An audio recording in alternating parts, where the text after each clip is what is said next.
Welcome back, everyone. It's wonderful to see you again. Thank you for all the video clips you've been sending us. I've loved seeing our kids at home working out with their moms and dads. I've loved seeing you training on your own. And I really appreciate all the feedback that we got by email and on Facebook. That's terrific. We're very grateful for that and hope to keep you training, keep you moving forward, and keep you motivated. So, we received lots of emails, as I said, from moms and dads. One of them had a really good question in it, in that she said that we usually rely on the instructors to help our kids to do the warm-ups and the stretches, and wondered if you had a routine for that. So first of all, I hope you all know the Daily Dozen.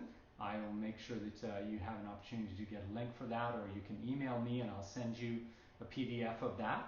But also, we want to make sure that you have the warm-ups that are appropriate for each of those stretches. So you want to do two things. One is make sure that you're doing some kind of general body warm-up before you're doing any difficult physical activity.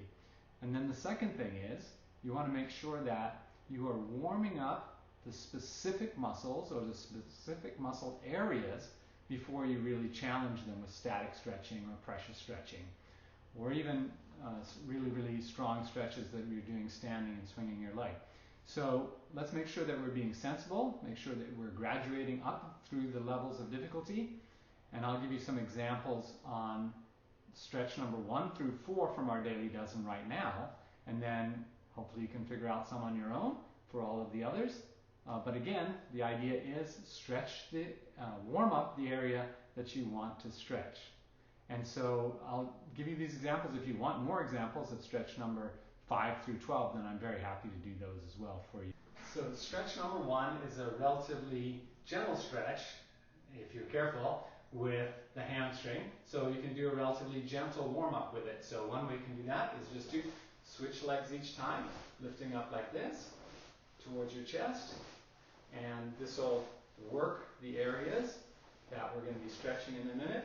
It's also pulling on them a tiny bit to get them ready and warmed up for the stimulation we're going to give them with static stretching. So next is, if that's too easy for you and you're hitting your chest every time, is bring your leg on the outside of your shoulder. Still be careful to keep your balance. All instructors have seen our flexible kids whack themselves in the face with their knee when they're kicking or stretching. So make sure that you're using range of motion that's sensible, and make sure you're aiming at targets that are not going to get hurt from these kind of things. Okay, so stretch number 1, I think we all know. So we're going to put one leg out in front of us. And if you want to make this a little bit easier, you can put your foot underneath your leg before you stretch, or you can put it right beside your leg, or you can put it on top of your leg, depending on how flexible you already are, how much you want to challenge yourself. So make sure that you're not leaning down and leaning forward. That's not the idea of the stretch. The idea of the stretch is to activate the hamstrings, so you're going to come up as tall as you possibly can and lean your chest forward. So lean out with your chest. Don't let your ego get involved with how far your hands are reaching. Just up and lean forward, keeping your back straight. You should be able to feel it. If not, again, you can put your foot on top of there. You can grab the bottom of your feet. You can grab your toes and pull your heel up off the ground. So, then change sides. And same thing. Sit up really tall, back straight, neck straight, lean forward. But more think about leaning out, forward rather than down. And then you can reach, but that's not the goal. The goal is to make sure that we're well warmed up for other stretches and kicks. All right, so number 2 is a little bit more pressure on both the hamstrings at the same time, and so it will get your attention a lot more. So that one, we may want to do a little bit bigger warm up on that one. So we can put 2 hands in front of us, make sure you're down over the balls of your feet, keep your heels on the ground, and squat all the way down as deeply as you can. So all the way down, use the full range of our knees, full range of our ankles. And again, you should be doing some general warm-up so that this will be safe for you. Again, if you have knee problems, knee surgeries, then just do 90 degrees or whatever you can safely do, but you should be able to use the full range of your knees, full range of your ankles, if at all possible. Okay, so stretch number 2. Same idea as stretch number 1. Pull your toes up towards you and sit up really tall and then lean out. Try to put your chest over the top of your toes. Alright, so I tell my karate kids, you've got to get your nose to your toes, but it takes a nose like mine to be able to do that. So lean forward. I told you that my dog might be trying to teach some of these lessons too, right? So you might be able to hear him. Alright, so stretch number 2. Alright, stretch number 3 seems like it's a hip stretch, and it can be depending on how you do that, but it really is mostly a hamstring stretch again. So what we can do to warm up the hip area is something like jumping jacks.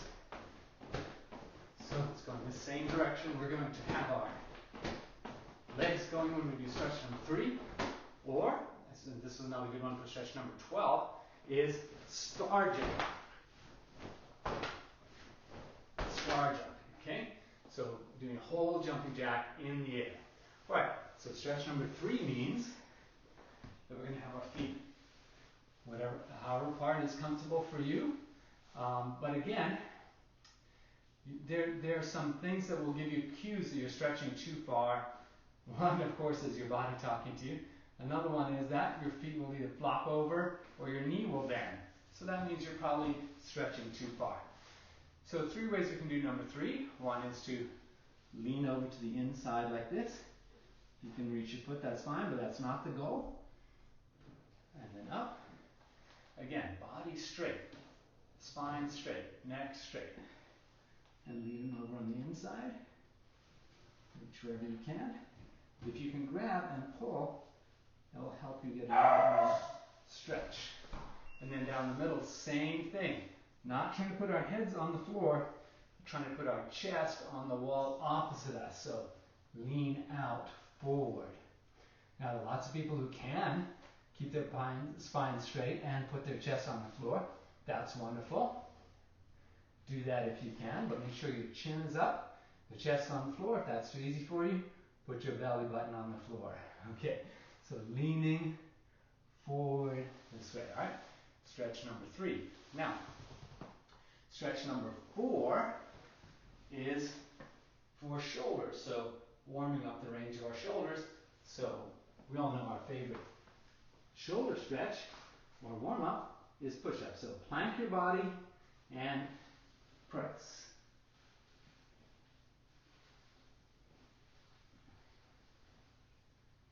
And then your shoulders should be warmed up for stretch number 4. So belt as high as you can get it in the air, and you can just roll forward and back a little bit to stretch the frontal deltoids. Okay, hope that's helpful for you. And again, let me know if you want some specific ones for the other stretches that we didn't get to today. Thank you.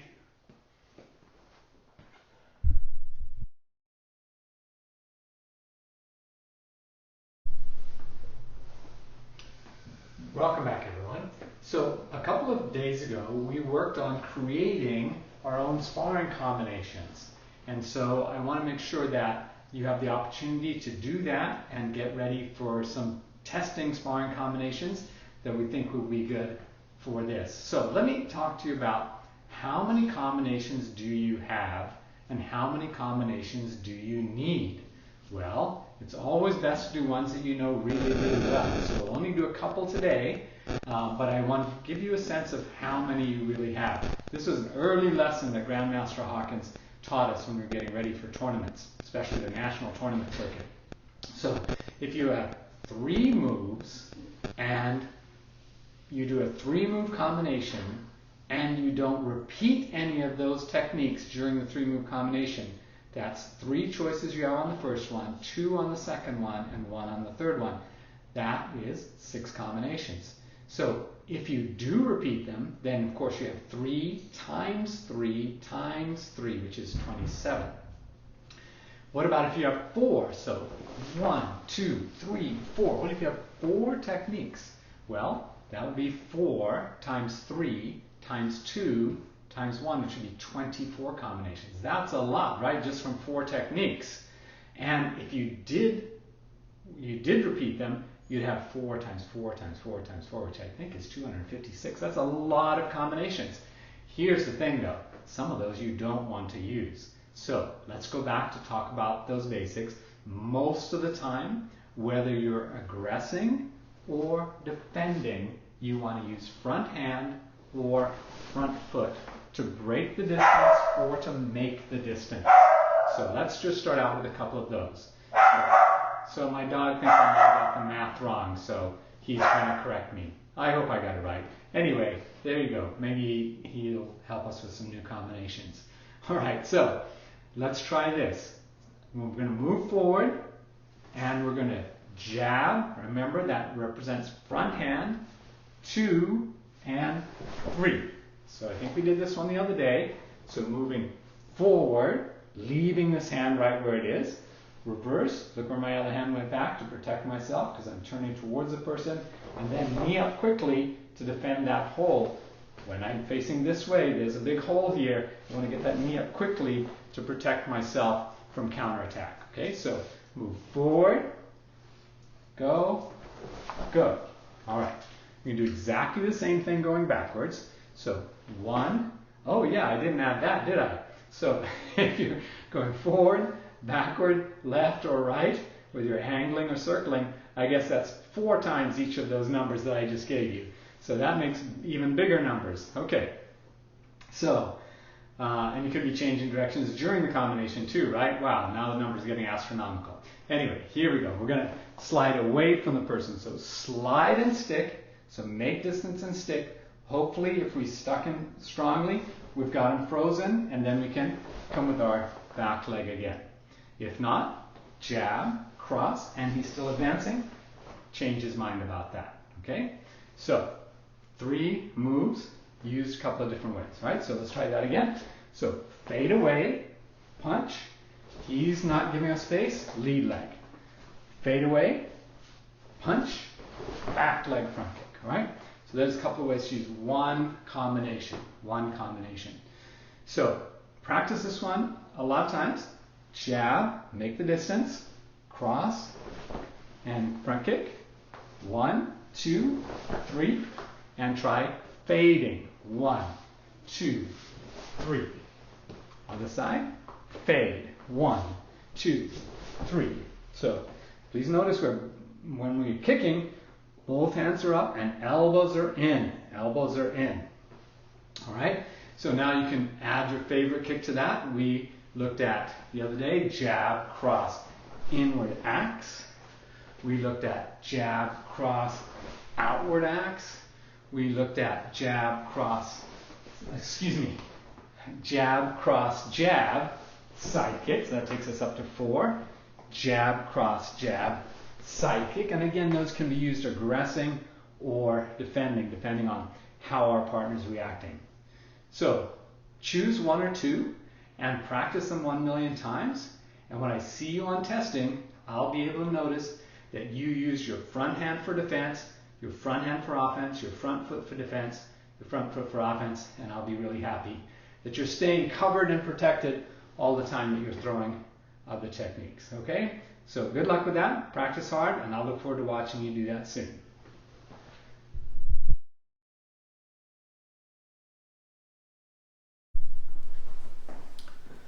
One of the most natural things we do is to compare ourselves to others, and others to ourselves.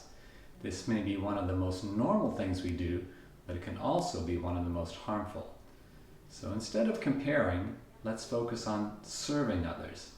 Serving others gets us outside of ourselves. Serving others breaks down barriers. Serving others makes a difference in their lives and in ours. Serving others shows us our best selves. We and our families really need this right now. Then if we feel really compelled to make a comparison, we can make a healthy comparison of ourselves today versus ourselves yesterday.